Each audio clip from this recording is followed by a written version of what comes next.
Madam आस्थापनाधिकारी आपण आहेत का? RTIची 4 खची माहिती लावलेली नाही दर्शनी भागामध्ये. 1 ते 17 सूची ते आम्ही ऑनलाईन प्रसिद्ध करतो ना. दाखवता का मला? चालू महिन्याची साईटवर आहे ना. चालू महिन्याची दाखवा ना, कारण की तुम्हाला 4 खची माहिती मला नाही वाटत तुम्हाला माहिती मग.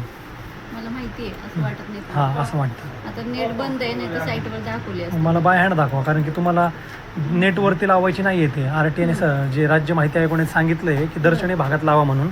कोणाकडे कोणतं टेबल आहे, कोणी उपलब्ध नाही टेबलावरती. तिथं जाऊन गेल्यानंतर तिथं म्हणतात की 15 मिनटं थांबा, 20 मिनटं थांबा. चालू महिन्याचं ना मॅडम हे?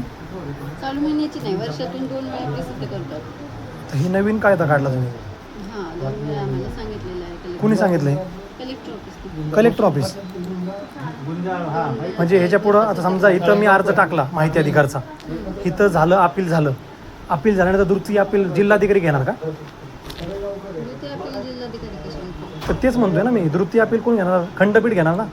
तर खंडपीठाचा निर्णय तुम्हाला लागू होणार ना याच्यामध्ये. कायदा कोणता आहे? RTI. तर जिल्हाधिकाऱ्यांचा काय संबंध RTIमध्ये येण्याचा? प्रोटोकॉल अधिकारी तुमचे ते आहेत, पण ह्या कायद्यामध्ये ते प्रोटोकॉल अधिकारी लागू होत नाही तुमच्यानुसार, नियमानुसार.